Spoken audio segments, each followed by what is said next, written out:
the biological remains of modern human is not available, although very recently we found some biological material, particularly the bones, but we could not get enough information, but because they're all very recent ones. So in the absence of any biological materials of the past, what we have been doing is looking at the DNA of the modern human. So this is one place where, this place called Jawalapuram in Andhra Pradesh, there was excavation which found only the stone tools which the modern human must have used. There was no biological material. And similarly, very recently, a place called Kiradi near Madurai, the state archaeological departments have excavated. A lot of artifacts have been found, and very recently the intact skeleton was found. Those are yet to be analyzed. This is another place called Alchanallur, again in Tamil Nadu. There are some archaeological, some bone materials have been excavated from here. The Archaeological Survey of India have catalogued that in Chennai, and we obtained some of the materials, and we are trying to see whether we can get some ancient DNA. Therefore, we can able to come up with some kind of conclusion about these samples. So far, that's what I was mentioning, that we don't have any old biological material. So in the absence of those, we have been doing the population study for the last 2.5 decades at least. And we analyzed more than few hundred population, more than 25,000 individuals. And what is interesting in India is that we have very well stratified populations. Population which marry within the group called endogamy. So that led to having more than 4,600 human population within India. So one of the highest number of diversity anywhere in the world if you take. This population includes the tribes, primitive tribes, hunters and gatherers. So we have been very effectively using this information, but because this gives you the current or existing contemporary population information. But in order to find out how was there the population several thousand years back, so that is very difficult. Although based on the mutation, we can trace back the origin, but at that particular point of time, either 1,000 years or 2,000 or 5,000 years back, it's very difficult to find out now. So I am going to give you very few couple of examples how effectively we use genomic information and come up with a large number of conclusions. So one of the conclusions which we have drawn by analyzing the mitochondrial DNA of the Andaman tribes. I don't know how many of you are aware. In Andaman Islands, there are 4 such tribal groups who typically look like Africans. These are Onge, Great Andamanis, Jawas, and Sentinelese. And by looking at the complete mitochondrial DNA, one can able to identify the markers or the mutations which are evolutionarily conserved. When we sequence any population, in this particular case, the Andaman tribes, we found several mutations, and this 200 indicates in the 16.5 kb region, that means 16,500 base pair. At 200 position, there is a mutation here. Similarly, 1,524th position, there is a mutation. So these are the changes in the DNA which are unique to Andaman tribes, but not found in any other population anywhere in the world. So that makes them very, very unique. Another beauty of genetic information is that one can actually estimate the age of the population based on the mutation. because every mutation happens once in few hundred years or few thousand years based on where the mutation exists. And doing this, we came to the conclusion that the Andaman tribes are probably the first modern human who migrated out of Africa and reached Andaman and Nicobar Islands about 65,000 to 70,000 years ago. So this is the very first genetic information which confirmed the first out of Africa human. The two, they are none other than tribal population of Andaman and Nicobar Islands. They took the southern coastal route to reach Andaman and Nicobar Islands about 65,000 to 70,000 years back. Once again, sorry, I request all of you to mute the mic. Somebody yes, I had a question. We can only see the first slide. There are all that you are saying. Are they present in the other slides? We cannot see any change in the slides. We can see only the first slide. Sorry. Can you please repeat? You cannot see the slide? Yes, all that you are saying, are they in another slide? This is only the first slide that is on, that is showing in the screen. My God. But you should have told earlier. Yes, all that you have been saying, we have not seen anything on screen. So now, are you seeing now anything? Now I can see, because now it is changed. Yeah, but there is a problem, and let me put it this way, because I could see, I could change the slide, but there is an issue with the software maybe, which didn't allow to see the slides. But here we can see the slide. Now you can see? Okay, so this is the mitochondrial DNA structure which I was showing, and these are the mutations which are very unique to Andaman tribes, which is not present anywhere in the world. And based on that, we came to the conclusion that the Andaman tribes are the first modern human who migrated out of Africa, taking southern coastal route and reached Andaman and Nicobar Islands about 65,000 years back. Okay, so until that, you have seen the slides. Now I will give you another example where we used the nuclear markers, which is available now, 1 million genetic markers. We used large number of individuals to analyze throughout India, representing all the linguistic group, all the social groups, and based on that, so these are the sample which are representing all the linguistic groups, all the social groups. Based on that, we came to the conclusion, and this is a study where we have shown that in ancestral India, there were two founding populations.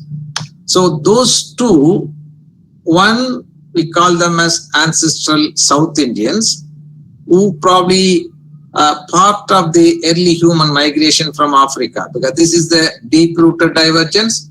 While people migrating to Andaman Island, some group must have stayed in southern part of India, whom we call as ancestral South Indians. There was a second way of migration, probably taking people towards north. There was a divergence. One group has gone to Europe, other group has come to northern part of India, whom we call as ancestral North Indians. And these two groups have admixed and gave rise to many populations. Okay. And on the other side, if you look at, this is called as PCA, principal component analysis, where these are all Indian groups analyzed with 1 million genetic markers. This is a European HapMap sample, European sample in the consortium, that's why it's called as a European HapMap sample. So these are African HapMap sample, and this is a Chinese HapMap sample. While you do see this is very, very tight clusters, a large number of individuals are falling in a single cluster, suggesting that not much divergence within Europe, therefore everybody is in a single cluster. Similarly, in Africans, particularly Yorubans, the Chinese. Whereas look at Indians. Every Indian is very unique. Indian population is very unique. Although every population is very unique, but still there is some kind of genetic affinities between these groups. Otherwise, the cluster would have been somewhere here and there. But they're all systematically, there's a gradient kind of cluster suggesting although every population is unique, but still there is some kind of genetic affinities between the groups. And this affinities, let me tell you in the next slide, and I'll come back here, that we proposed in the study, there is an admixture between ancestral South Indian and ancestral North Indian. So that is probably the effect of why this gradient of cluster. To understand that, we further have done the analysis, and we have shown that ancestral South Indians and ancestral North Indians initially gave rise to many population groups. But for the last 2,000 to 4,000 years, these two groups, ancestral North Indian and ancestral South Indians, have admixed. That's the reason you can see the different color. That means the genome of both ancestral South Indians and ancestral North Indians have admixed. After admixture, what happened for the last 1,900 years or approximately 2,000 years is that every single population started maintaining their endogamy, meaning that within every population there is a marriage happening, not intercaste marriage or intertribe marriage. And that makes every single population as a unique population group, because whatever the change which took place for the last 1,900 years is going to remain in each population. Therefore, that makes every population is unique. Why they started following endogamy? Probably the caste system which arose around 1,500 years must have put more pressure on every single population to maintain the endogamy. So this is very briefly about the Indian ancestry. But now I'll very briefly tell you about the European ancestry, which was determined by looking at the sample of 7,000 to 8,000 year old, where we also part of the study. While Indians, we proposed that there are two ancestral populations, ancestral South Indians and ancestral North Indians, whereas in Europe, there were three ancestral populations.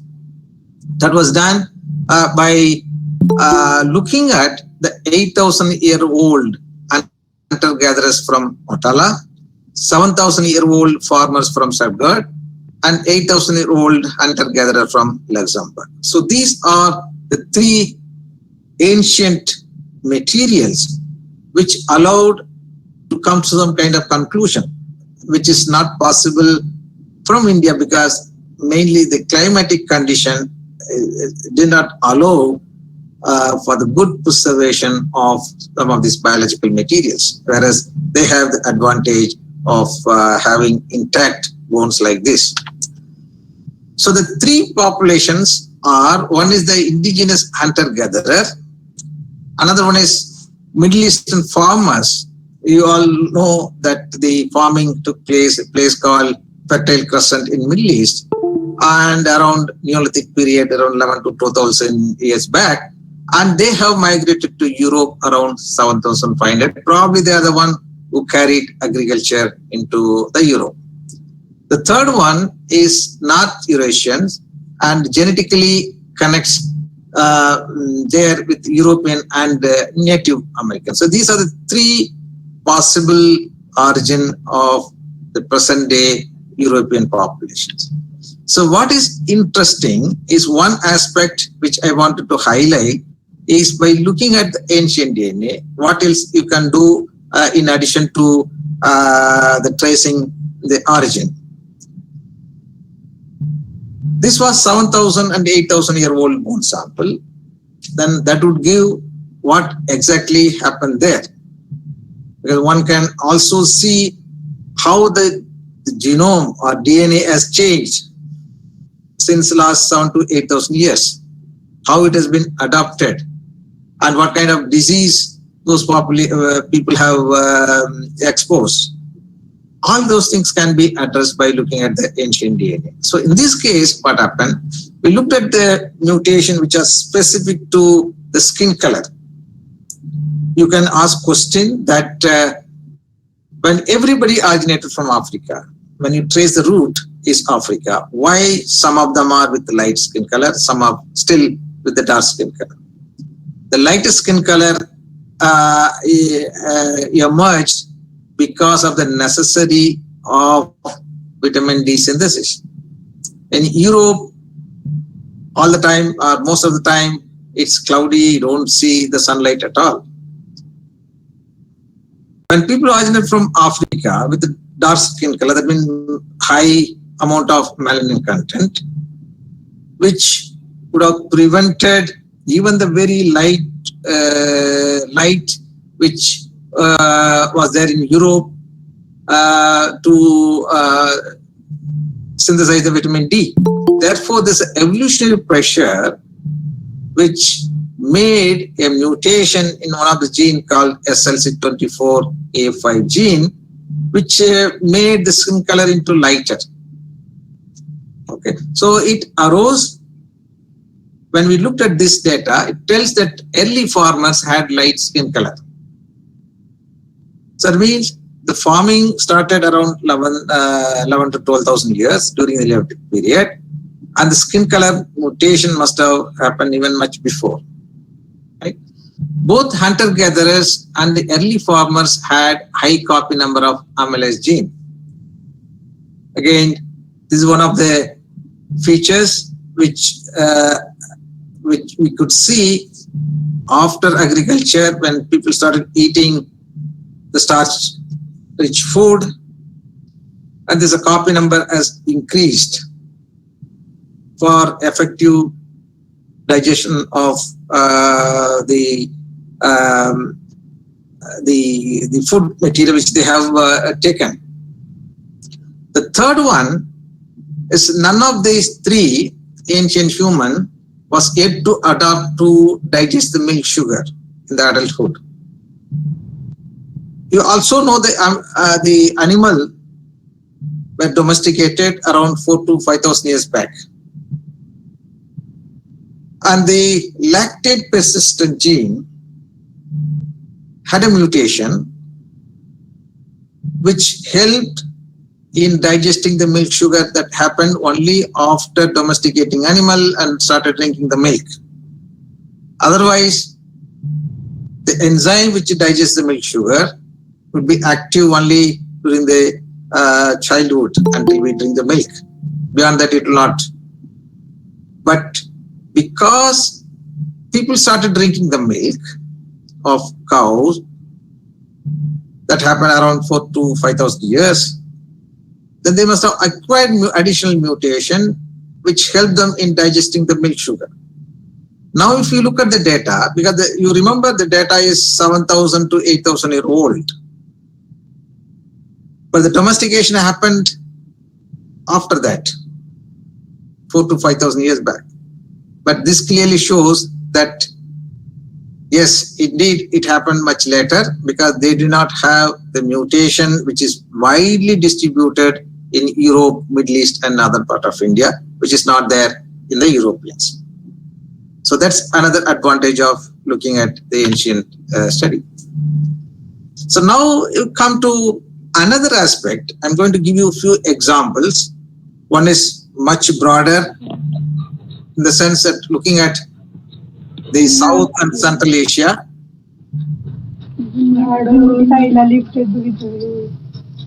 Supriya, could you please?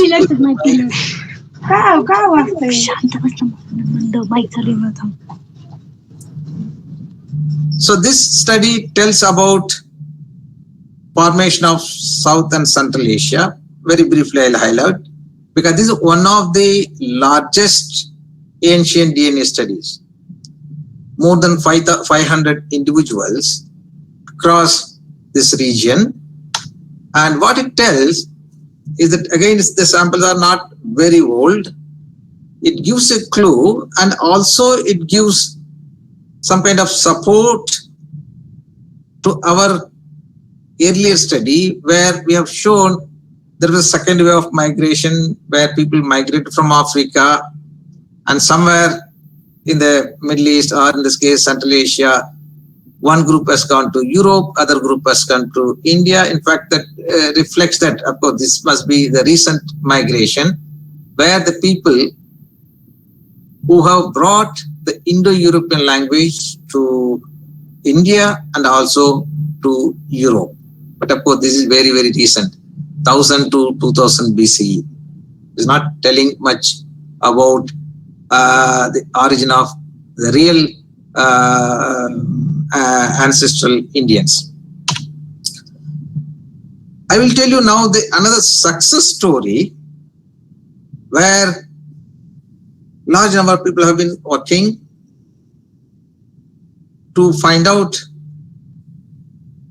is there any biological material in the Harappan site. You all know that this is a place where the modern civilization has taken place.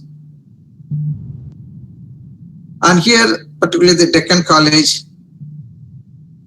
with whom we collaborated, and they have collected the bone sample, Dr. Vashant Sinde, intact bone, and we could be able to sequence that and come to the conclusion. Of course, this is not, again, not very old sample. This is a timeline, and this is a Andamanese sample, which I mentioned that they are the first modern human who migrated out of Africa and reached Andaman and Nicobar Islands about 65,000 years back. And this is the Indus Valley sample, a sample from Rakhigarhi. And these are Iranian farmers, Iranian hunter-gatherers. Now, when we looked at, it shows that the Rakhigarhi sample consists of majority of Iranian hunter-gatherer and some proportion of ancestral, the very first settler, that is ancestral Indian or Andamanese. So what was interesting here is that they did not have Iranian farmers' genome, suggesting that the agriculture must have started independently in India because we don't have this component. And this is only around 3 to 4,000 BCE old, not very old sample. Now I'll come to another study by looking at the ancient DNA, what conclusions we have drawn. There's a place called Rupkund. I don't know how many of you are aware. That is in the Himalaya. There are large number of bone samples. There's a Rupkund lake, and all the time it's frozen. You can see the bone samples. A large number of bone samples are there. It was first found by Anthropological Survey of India more than 50 years back. And to give you some idea about this, there was a video, but I'm unable to play this. You may not see the slide, but if I project here, at least you can hear the sound. Could you see anything here? Could you see the video?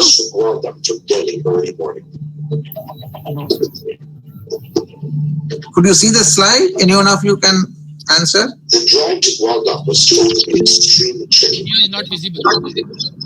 We can't see the video. Yeah, I can't help. The slide is visible. From the top. Video is not visible. Yeah, A blank there's a- slide is there. A blank slide is there.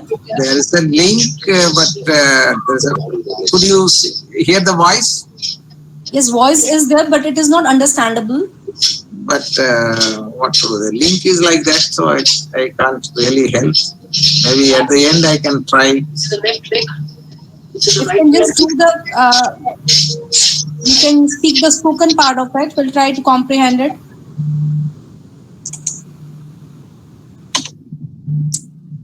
So here I attach. So that show that the team from India from CCMB went to collect the sample, because this is 5,000 meter above the sea level. I hope you can see the slide. This slide, right? And reaching there, it's very, very difficult. And this region is frozen for almost 11 months, and one has to trek for 62 kilometers. And there's more than 500 human skeleton there. As I mentioned earlier, there's a first attempt by Anthropological Survey of India. They collected some bone samples, kept in their head office in Calcutta. And afterwards, our team went and collected some samples. Once again, this is another video, but basically it tells about the speculations of who are these people. Why did they go? So what are the speculations? One is that they could be ancestral traders when they were on the way to Tibet. Probably there was a natural disaster and everybody perished there. The second speculation is they are Zorawar Singh's army from Jammu who tried to invade Tibet in the year 1841. The third one is King Jaswal of Kannauj and his wife and attendants, everybody went there. Once again, there was a natural disaster and everybody perished there. This is something very unusual, that there was a epidemic, and because one has to track all the way there. If there is epidemic, why people carry the people who have died and dump into that particular lake? The last speculation is they are the victims of ritual suicide. This is also very strange, why people have to go there all the way to do that. As I mentioned, that the first attempt by Anthropological Survey of India, they collected some sample. That was in 1956. We used some of these samples and also used the fresh samples. And the first thing what we have done was looking at the age of the samples. There are two distinct categories. One tells that they are 700 to 1,000 year old sample. And in this case, because it's a frozen almost 11 months in a year, the samples were very nicely preserved. The other set of samples are 1,700 to 1,900 year old, or you can say close to 2,000 year old, but still it is very well preserved. Then we started analyzing. We analyzed with the three different sets of markers. So one is the mitochondrial DNA markers. I mentioned earlier, but probably I didn't tell you that why we use mitochondrial DNA marker. So we all inherit mitochondrial DNA only from the mother, not from the father. The reason is mitochondria in the womb, in the egg, remains there, whereas mitochondria in the sperm, which is in the mid piece of the sperm, when there's a fertilization, it remains outside. Therefore, there's no contribution of paternal mitochondria. So, if somebody want to trace the maternal lineage, we have to use the mitochondrial DNA. Again, based on the mutation exists in the mitochondrial DNA, we can assign a specific haplogroup to specific sample. So that way, you can see that there are two ways of looking at it. Only one way of looking at it is the mitochondrial DNA haplogroup based on the sequenom-based analysis. That's a different way of analysis. And this was captured from the whole genome sequence. Some of them are different, but more or less they are in concordance. So these are the mitochondrial DNA haplogroups. Another one is Y chromosome. As all of you are aware, Y chromosome is present only in the males, and it is transmitted without any change or without much change from father to son, son to grandson, and to the next generation. So it goes in the male lineage, generation after generation without much change. So therefore, it is used for tracing the maternal lineage. So these are the sample for which indicates they are the males, and these are the female samples. Then we also use the whole genome sequencing, because the sample is, although preserved very well, in which was about 1000 to 2000 year old, but still there are some gaps when we're doing whole genome sequencing. But whatever the information is available, and we could able to conclude something. So in this study, what we have done, using the whole genome sequence information and selecting the markers which are very informative, and we analyzed this PCA plots shows that there are 3 different group of people. So one group is clustering with Indians. The gray color ones are the Indian samples, and these are the Rupkund samples. So one group is clustering with the Indian samples. That means at least some of them are Indians. The other group, Rupkund B, that is clustering with the Europeans. You have French here, and this is the European.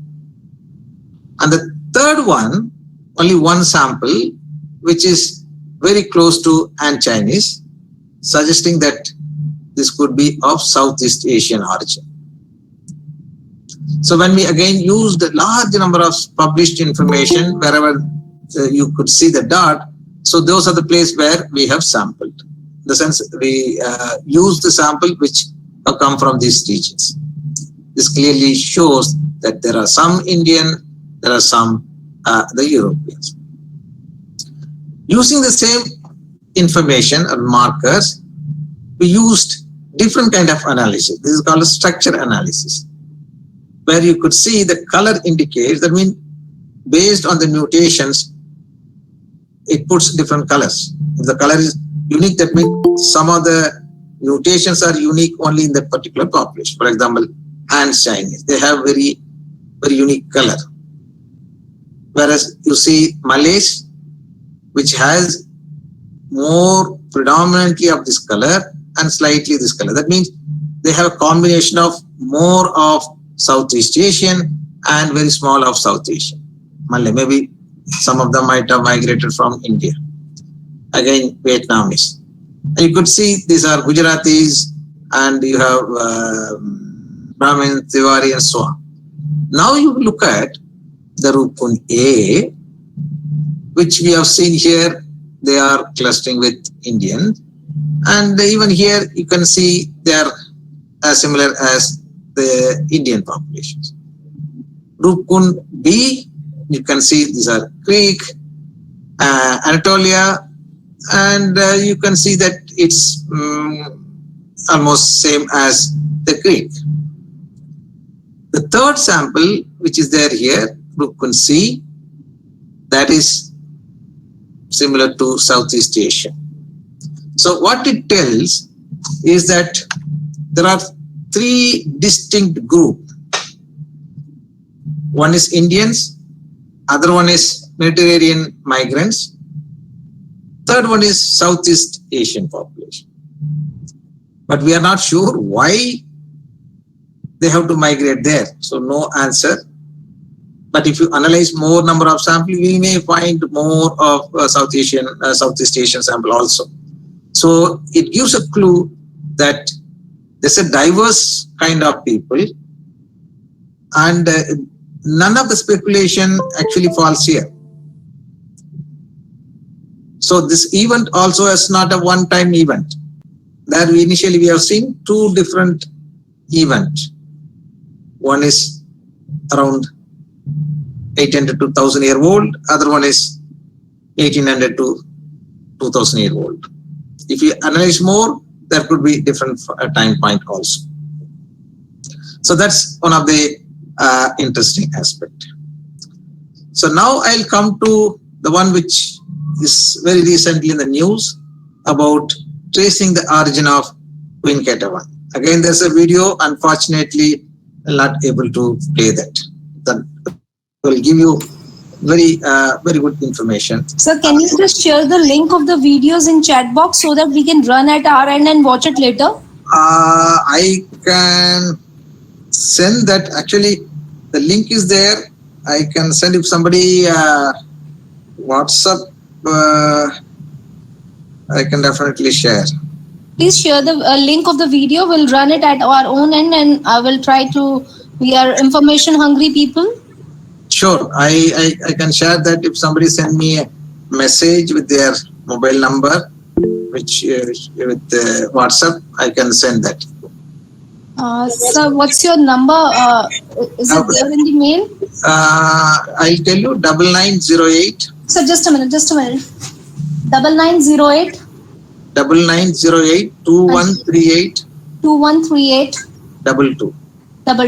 9908 2138 Thank you, sir. Yeah. Sir, please share in the chat box also the video link. Chat box. I don't right now.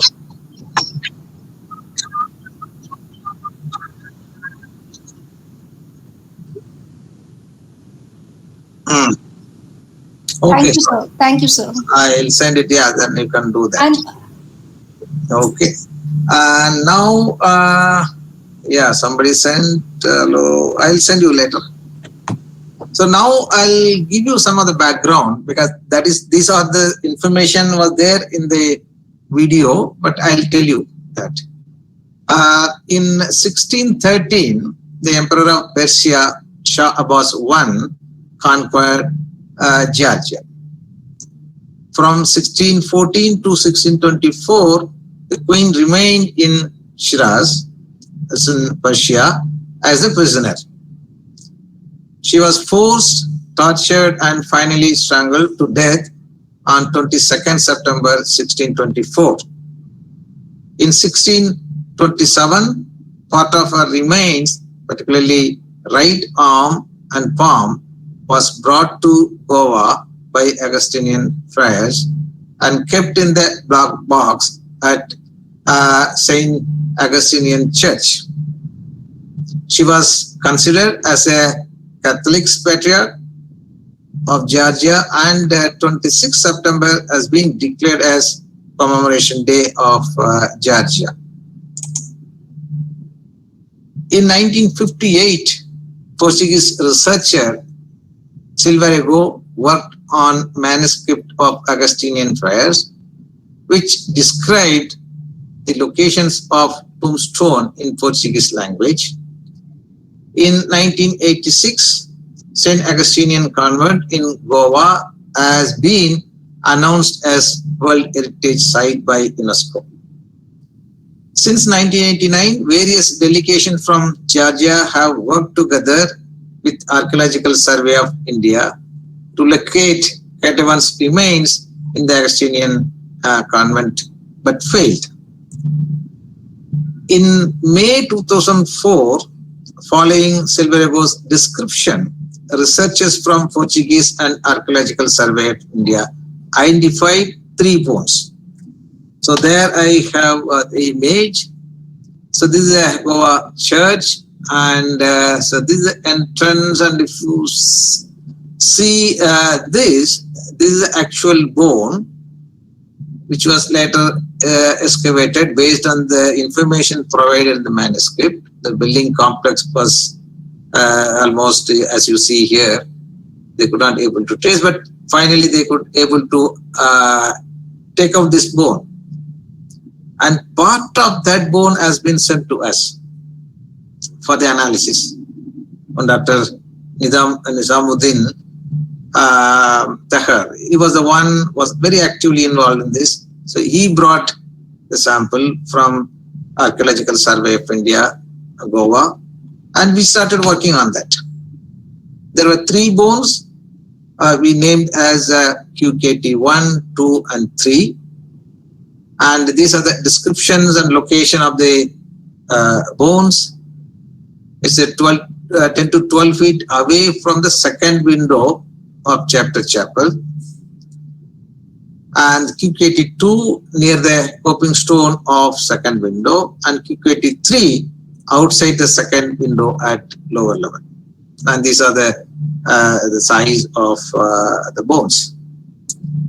Then we sequence the complete mitochondrial DNA of the bone sample, because as I mentioned initially, that the isolating DNA from any ancient material, if it is not well preserved, it is very, very difficult. But using different combination of different methods, so one of my PhD student who is now scientist at Birbal Sagan Institute in Lucknow, Dr. Neeraj was the one who was analyzing the sample. So these are the samples QKT1, QKT2, and 3. These are the reference sequences. And these are the position where the mutation was found in QKT1 and QKT2 in different positions. So this tells that all the 3 samples are different samples. And this is a haplogroup.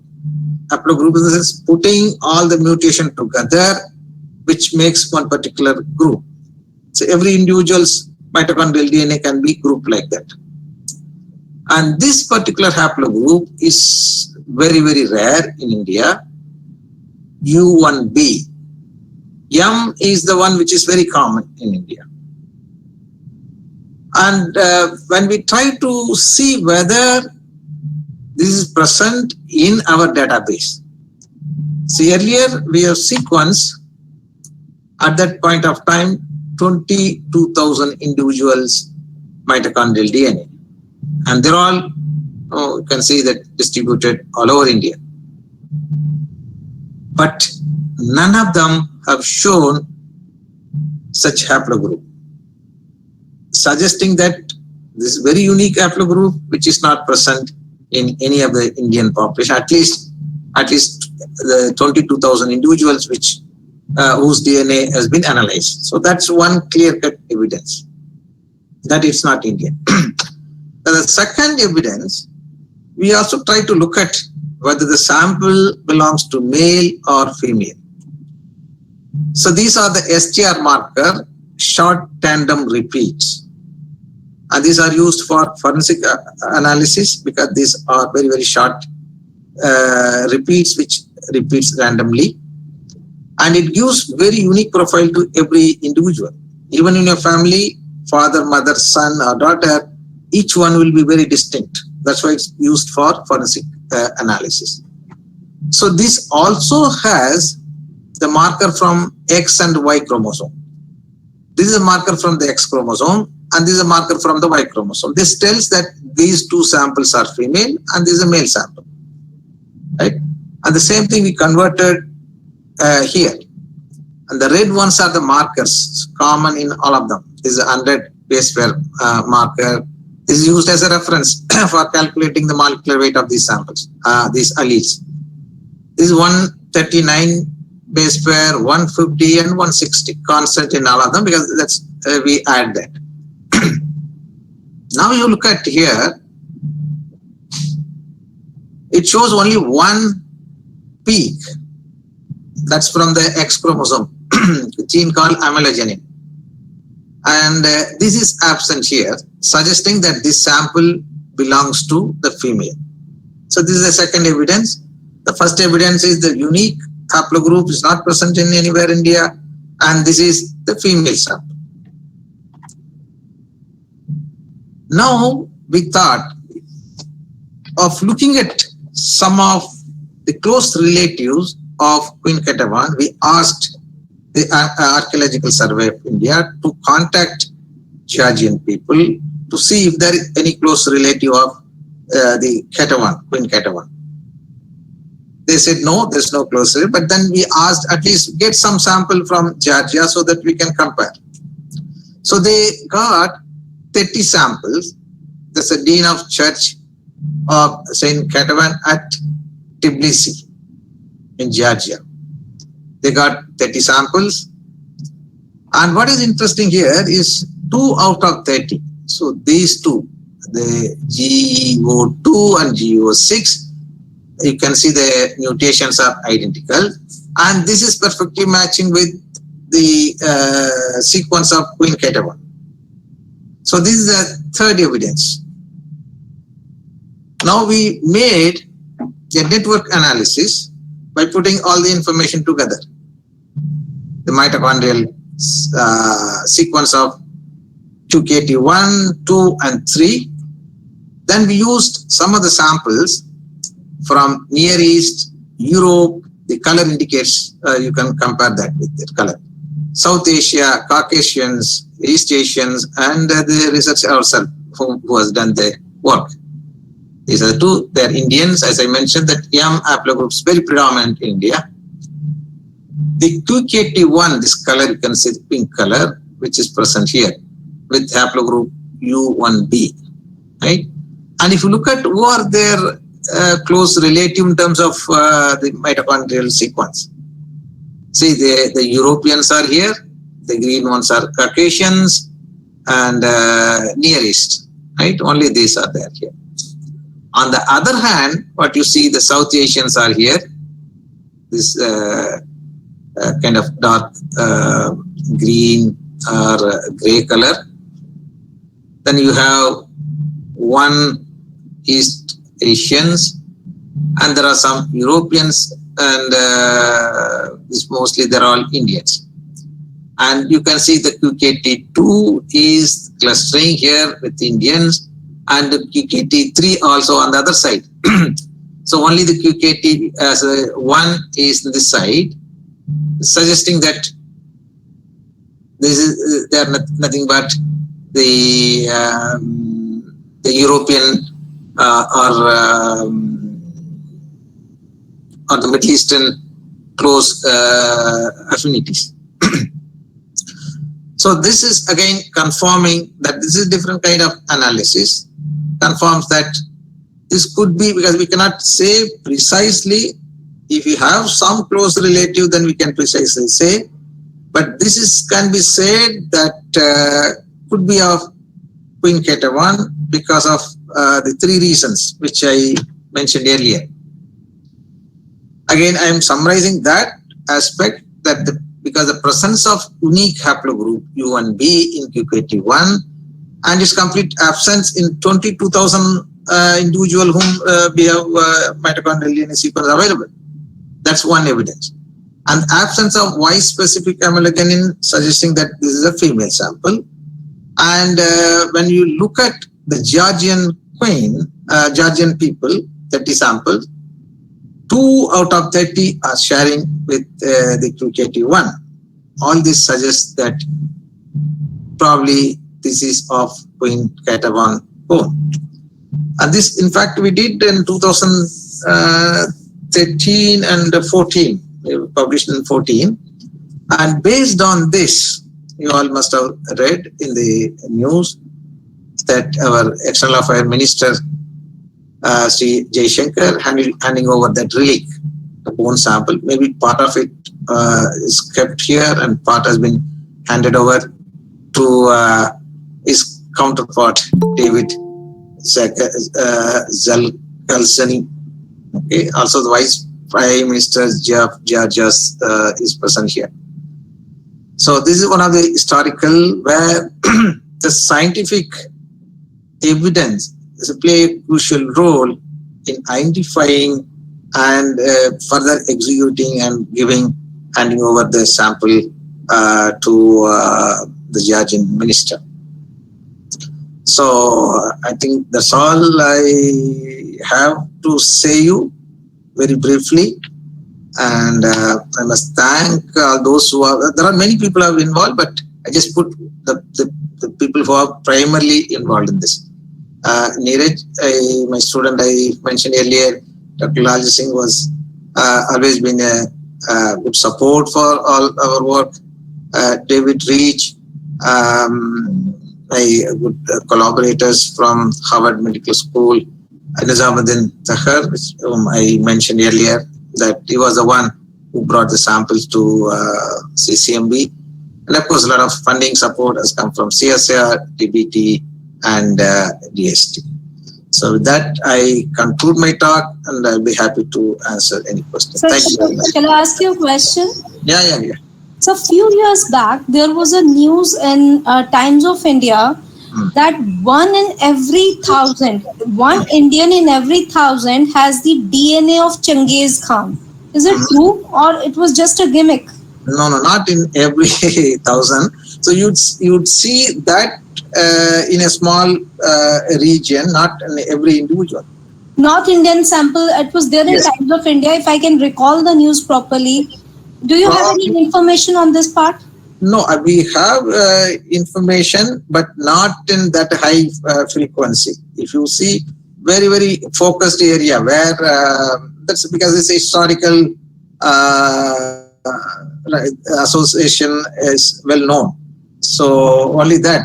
Similarly, Alexander armies related thing we can see in a certain packet. So that is only very, very small packet. So there are many things like Jewish Jews. That's again you can see very limited. Siddhis we can see very limited, but not that high frequency. Sir, I read it that since most of the battles were fought in near Haryana, Karnal, so the genetic makeup of population over there is quite varied. Is it true? No, because every single population if you take, they are very, very unique, right? If you know that there's a population which admixed with somebody else, then obviously you will see. Unless otherwise you analyze, we may not be able to say anything very clearly. But definitely we expect that if there was a migration, recent migration, you would naturally will see that DNA signature in those populations. Thank you, sir. One more question. Sir? Recently, Yeah, let her finish. Sir? No, let her finish. She has one more question, I think. Sir, 2-3 days back, there was this news in Aravalis. They have found caves which are thousands and thousands of years old. There is no biological evidence which has been found over there. Only paintings are there. So my question is, when these people used to carve things, obviously they were using their hands. What are the chances when they are using their tools that some skin part is left over there and we can figure out something from that? Definitely, if there is some biological material, but how to trace that? Because bone sample is very, very intact material, very hard material, which definitely will be there. If it is skin, naturally it may not stick for a very long time. If there's a cave, there is something happens, heavy wind, something might wash away those. But if you could see some air sample intact with the root, one can be able to make use of that to trace the origin of people who live there. So, as long as if you find any biological material, it would be interesting to analyze those samples and see. Okay, thank you, sir. Sir, hello, am I audible, sir? Yes. Sir, my question is, with respect to the complete genomes, we find that the humans, the version of Homo sapiens is there. However, as per the ancient times, there are several Homo components we could find. So how we designed or stated this as the shape of modern humans as per the DNA samples? So we evolved at least 1 million years from the Neanderthals, right? So still we share some 3 to 5% of Neanderthal genome. That's a very small proportion. but majority of them are modern human. There are some genes, if you look at genes which are highly conserved even across the other species, even the plant species you will be able to see. You will see Drosophila sharing some of the sequence of the genes. So that tells the evolution. But if you look at only the modern human, you can definitely differentiate some of the non-coding sequences. The coding will be similar to all the people, but the non-coding sequence are unique, even individual specific, like the STR which you have shown. So those are the one which evolve very fast. Some other region, like the short tandem repeats, the mitochondrial hypervariable region. So that would be very unique to modern human. Okay, thank you, sir. Thank you. Sir, Yeah, please. Yes. Sir, in North India, most people, mainly in Rajasthan, Punjab, and Kashmiris, are similar with Pakistan, Afghan, Iranian, and Iraqis. So what is the genetic base and how they migrate? Yes. So that even we see at genetic level, even for example, the Kashmir Pandits, genetically they are more closer to Pathans and other caste.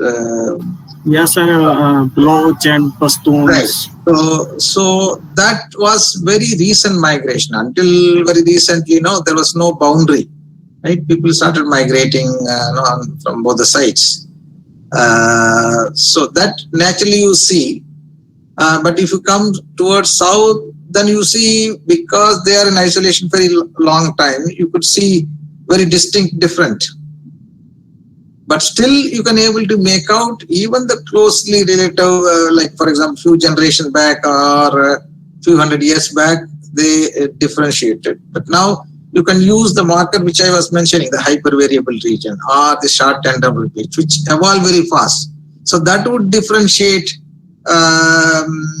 population even if they have diverged few hundred years back. So that's the reason we use different set of markers for different applications. Right? If you know that there's a population which are mixed with somebody else, then obviously you will see. Unless otherwise you analyze, you may not be able to say anything very clear. But definitely we expect that if there was a migration, recent migration, you would naturally will see that DNA signature in those populations. Thank you, sir. One more question. Recently, Let her finish. No, let her finish. She has one more question. Sir, 2-3 days back, there was this news in Aravalis. They have found caves which are thousands and thousands of years old. There is no biological evidence which has been found over there. Only paintings are there. So my question is, when these people used to carve things, obviously they were using their hands. What are the chances when they are using their tools that some skin part is left over there and we can figure out something from that? Definitely, if there is some biological material, but how to trace that? Because bone sample is very, very intact material, very hard material, which definitely will be there. If it is skin, naturally it may not stick for a very long time. If there's a cave, there's something happens, heavy wind, something might wash away those. But if you could see some air sample intact with the root, one can will able to make use of that to trace the origin of people who live there. So, as long as if you find any biological material, it would be interesting to analyze those samples and see. Okay, thank you, sir. Sir, hello, am I audible, sir? Yes. Sir, my question is, with respect to the complete genomes, we find that the humans, the version of Homo sapiens is there. However, as per the ancient times, there are several Homo components we could find. So, how we designed or stated this as the shape of modern humans? as per the DNA samples? So we evolved at least 1 million years from the Neanderthals, right? So still we share some 3 to 5% of Neanderthal genome. That's very small proportion. But majority of them are modern human. There are some genes, if you look at genes which are highly conserved even across the other species, even the plant species you will be able to see. You will see Drosophila sharing some of the sequence of the genes. So that tells the evolution. But if you look at only the modern human, you can definitely differentiate some of the non-coding sequences. The coding will be similar to all the people, but the non-coding sequence are unique, even individual specific, like the STR which you have shown. So those are the ones which evolve very fast. Some other region, like the short tandem repeats, the mitochondrial hypervariable region. So that would be very unique to modern human. Okay, thank you, sir. Thank you. Sir, Yeah, please. Yes, yes. sir, in North India, most people, mainly in Rajasthan, Punjab, and Kashmiris, are similar with Pakistan, Afghan, Iranian, and Iraqis. So what is the genetic base and how they migrate to any? Yes. So that even we see at genetic level, even for example the Kashmir Pandits, genetically they are more closer to Pathans and other castes. Yes, sir, Baloch and Pashtuns. Right. So that was very recent migration. Until very recently, there was no boundary.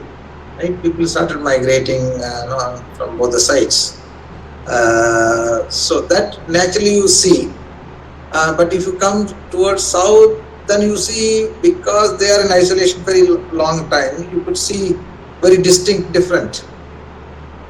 But still you can able to make out even the closely relative, like for example few generations back or few hundred years back, they differentiated. But now you can use the marker which I was mentioning, the hypervariable region or the short tandem repeats, which evolve very fast. So that would differentiate population even if they have diverged few hundred years back. So that's the reason we use different set of markers for different applications.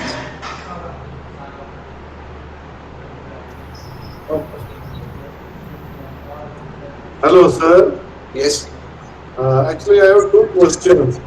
Yeah. One question is, what are the external factors which affect DNA mutation? Is it location, is it food habits, or is it seasoning, or maybe whatever you suggest? What are the factors which affect? And the second is, what can be a life of at the end so that we can identify its features? Yeah. So the first question is that, can you please repeat?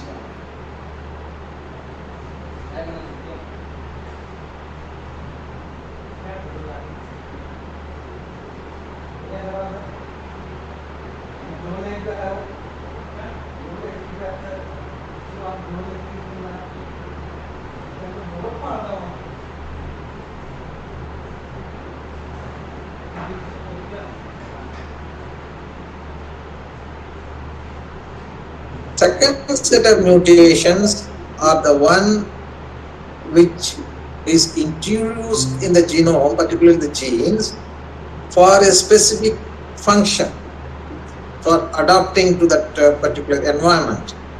I mentioned one is the skin color mutation that is required for the survival of the people, because vitamin D is very essential. And similarly, the lactate persistent gene. When you started drinking milk, people must have faced a lot of stomach upset, vomiting, and so on. But after the mutation, then people must have been all right. So these are the things one can expect that when the mutation takes place immediately. So otherwise, in the natural process, there will be mutation happening. But in two conditions which are much more, one is the exposure to radiation or chemical and so on, or pollution and so on. The second one is for adopting ourselves, there is some mutation takes place, which is essential to the individual or the population.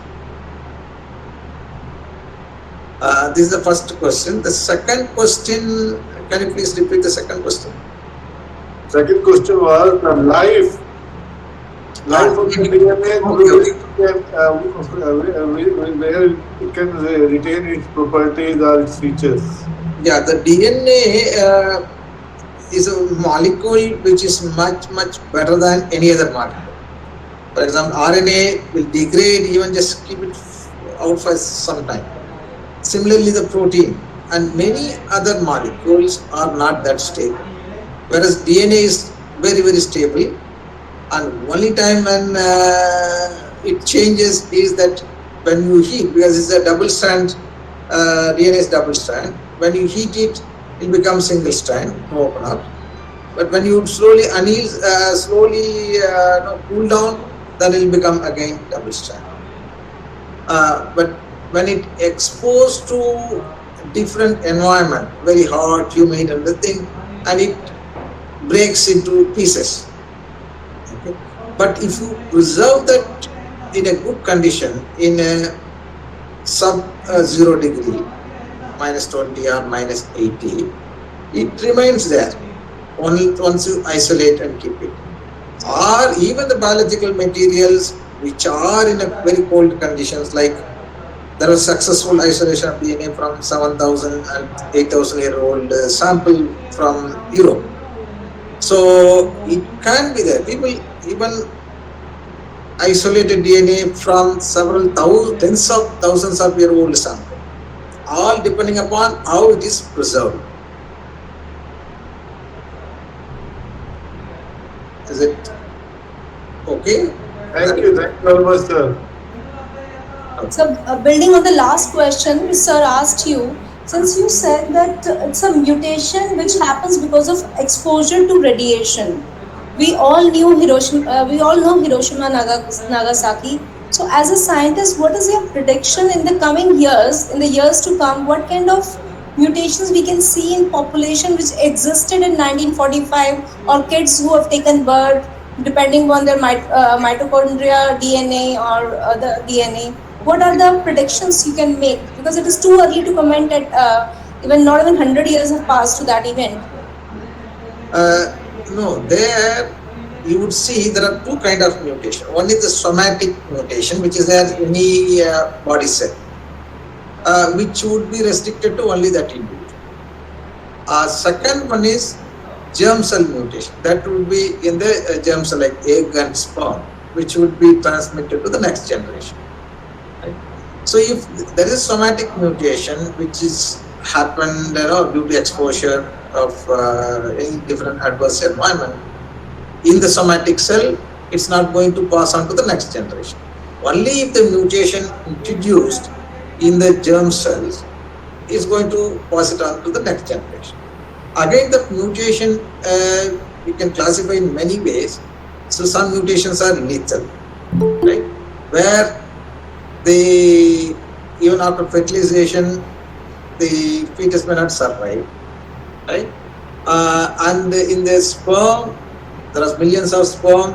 Some sperm with mutation may not have the ability to fertilize. So in that case, so most of them are being eliminated. So only some rare case where it makes the fetus to survive, only then it is going to pass on to the next generation. But coming to Japan, because that was already 100 years at least, or even so there are, at least if you take 30 years per generation, there are already 3 generations have passed on. Yes. If you don't see any impact now, I don't see impact in the future. Okay, sir. Thank you, sir. Thank you, viewers. Now this is the time. I know there are a number of questions viewers must be having. You can write to us. We will forward those questions to Dr. Sahab, and he will accordingly respond. Now we request my Senior Education Professor Kailash Chandra to formally extend the vote of thanks to the speaker. Thank you, Sri Vastaji. This was an excellent example of how the art, science, and the culture, how they can bring out a very good result, and this is what we have seen in this lecture. Through the scientific evidences, a 400 story has been established. So on the outset, I thank Dr. Thangarajanji, and I'm sure that you will continue to patron with us in the next lectures also. Those viewers who are joining us for the first time, I request them all to kindly look for a science center near their cities, and you can enjoy the, you can interact with the exhibits, you can participate in our lot of programs, and we keep on organizing a lot of workshops, seminars, lectures like this, and other activities. So with these words, and finally, I once again thank Dr. Thangaraj and all of the viewers who have joined us for today's program. So with these words, I take permission from you all to close the program for the day. Thank you very much. Thank you. Thank you very much. It was my pleasure talking. Thank you. Bye-bye.